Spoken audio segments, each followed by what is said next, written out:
baca. Nah, dari yang sudah dijelaskan, apakah sudah tahu sekarang apa itu buku fiksi dan non-fiksi? Sudah. Nah, untuk lebih jelas lagi, gua akan jelaskan materi selanjutnya. Nah, yang kedua yaitu unsur-unsur dalam buku fiksi. Yang pertama itu ada tema. Tema itu ide pokok atau pesan yang ingin disampaikan oleh penulis. Yang kedua yaitu alur. Alur itu rangkaian peristiwa yang membentuk suatu cerita. Yang ketiga penokohan. Penokohan itu adalah gambaran karakter tokoh dalam cerita termasuk sifat, motivasi, dan juga perannya. Nah, selanjutnya yaitu latar. Latar itu meliputi tempat, waktu, dan suasana cerita yang berlangsung. Selanjutnya yaitu sudut pandang. Sudut pandang itu adalah cara penulis menyajikan cerita apakah dari sudut pandang orang pertama, kedua, ataupun ketiga. Yang selanjutnya yaitu bahasa. Gaya bahasa yang digunakan penulis seperti penggunaan diksi, majas, dan juga kalimat. Nah, untuk yang terakhir sendiri yaitu adalah amanat. Amanat itu pesan moral yang ingin disampaikan penulis kepada para pembaca.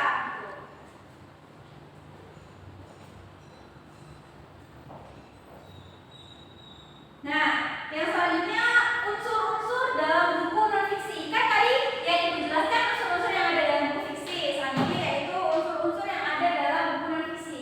Yang pertama yaitu judul. Judul itu meliputi nama buku yang mencerminkan isi.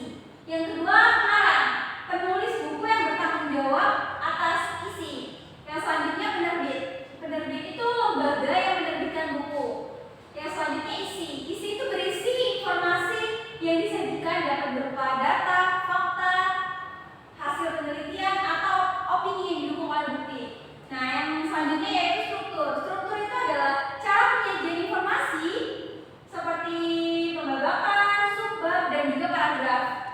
Yang selanjutnya bahasa. Bahasa yang digunakan umumnya baku dan mudah dipahami. Dan yang terakhir daftar pustaka. Daftar pustaka itu adalah daftar sumber yang digunakan sebagai rujukan. Nah, setelah kita mengetahui apa itu buku fiksi, apa itu buku non-fiksi, dan juga apa saja unsur-unsur yang terdapat di dalam buku fiksi dan non-fiksi, selanjutnya kita akan membahas mengenai manfaat. Yang pertama, menikmati bacaan. Jadi, pembaca itu dapat lebih menikmati pembacaan, lebih memahami maksud penulis, dan cara mereka menyampaikan pesan.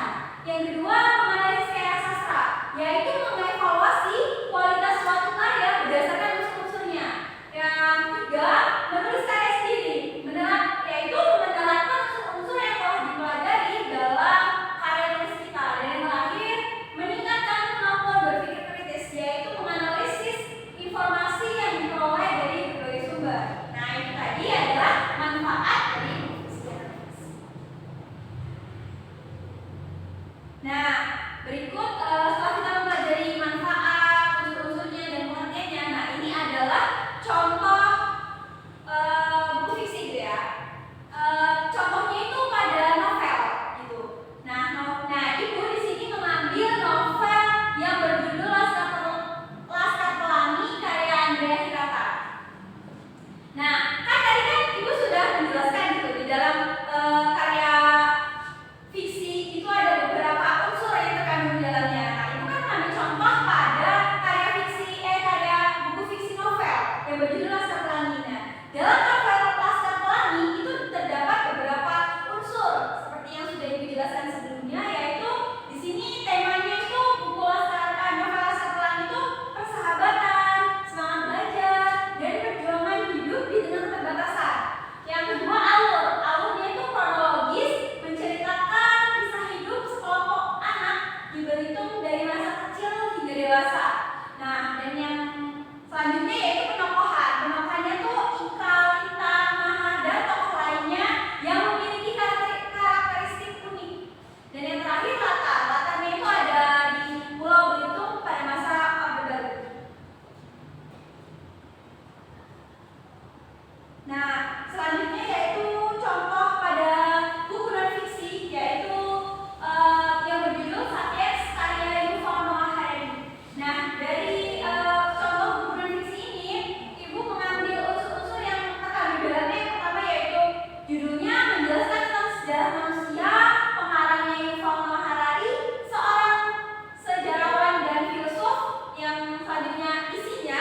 menjelaskan evolusi manusia, evolusi pertanian, dan perkembangan peradaban. Dan yang terakhir bahasanya yaitu bahasa akurat, ilmiah, namun tetap mudah dipahami.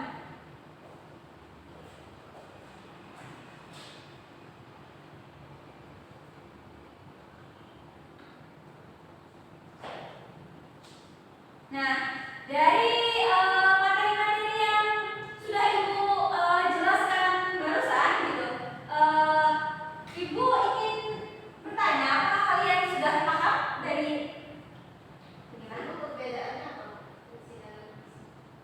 Nah, kalau perbedaannya, kalau fiksi itu adalah biasanya menceritakan karya yang tidak nyata, sedangkan kalau non fiksi itu menceritakan karya yang nyata.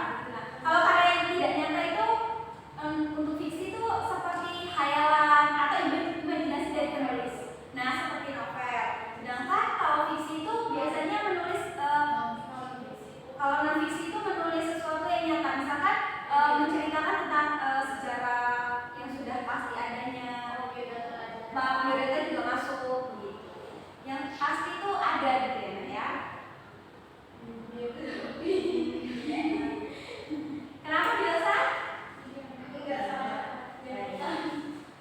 Berarti sudah paham belum? Sudah. Nah, karena Alifah bilang kalian sudah paham, coba Ibu ingin bertanya kepada kalian,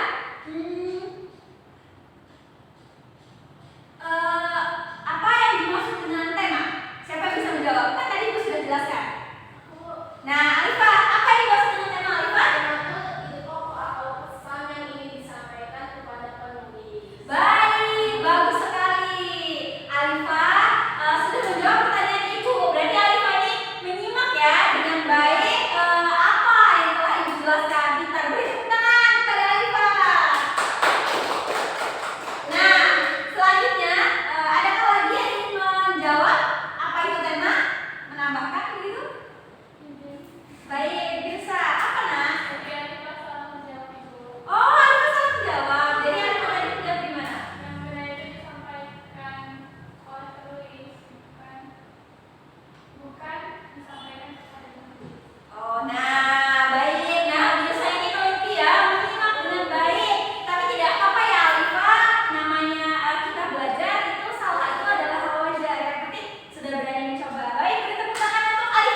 Bagaimana, ada kesulitan atau tidak?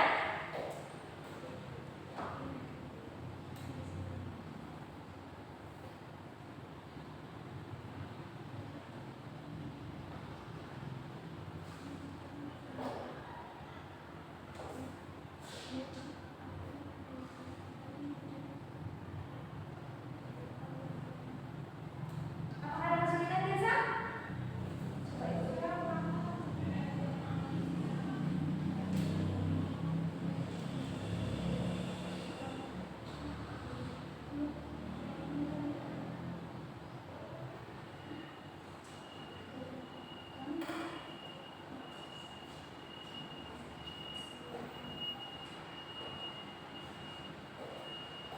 Dikerjakan ya dengan teliti. Iya, Bu.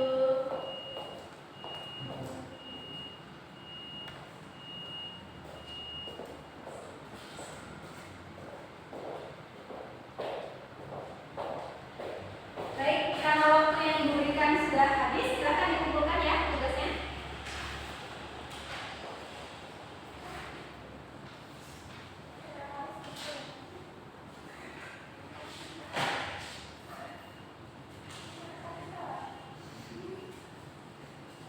Bu, ini belum selesai. Siapa yang belum selesai? Nia, Iya, kenapa nggak selesai ya? Bu. Sakit perut, udah minum makan belum ya? Belum. Kau UTS di mana? Saya akan dibawa. Masih kelas. Masih kelas. Sabar ya Nia, bentar lagi kita pulang.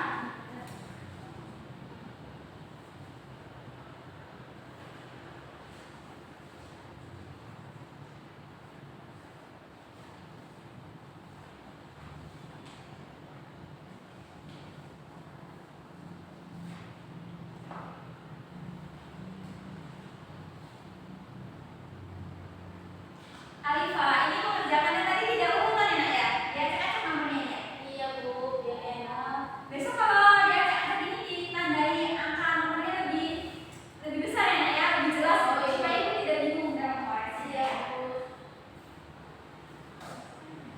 Oh, untuk Mia ini soal nomor kurang itu ya Nak ya? Kurang amanat ya tadi? Belum dijawab sebenarnya. Iya. Lain kali lebih fokus lagi ya Nia untuk mengerjakannya dengan baik gitu supaya mendapatkan nilai yang lebih bagus.